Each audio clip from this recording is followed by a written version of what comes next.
Hyvät yrittäjänaiset, Jaha. tiesittekö te, että yrittäjänaisjärjestön jäsenyys on kannanotto?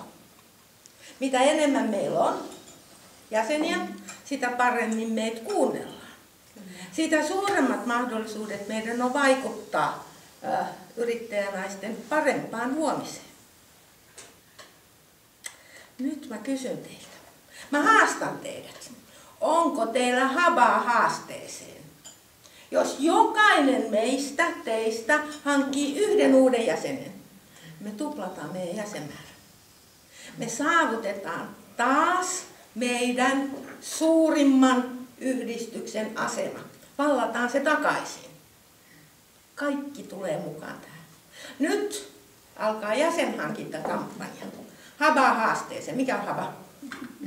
Habaa haasteeseen. Jokainen jäsen hankkii yhden uuden jäsenen. Ja tällä jäsenhankintakampanjalla, joka alkaa NYT-kohta, päättyy 23.10. eli päivää ennen yrittäjänaispäivää. Ja jokaisella hankitulla jäsenellä saatte yhden arpaosuuden. Silloin yrittäjänaisten päivänä arvotaan pääpalkinto, joka on 2 hengen matka johonkin Euroopan kaupunkiin. Jees. Ei muuta kuin eteenpäin, hei. Kiitän teitä etukäteen. 24.10. meillä on melkein 800 jäsentä. Eiks niin? Kiitos.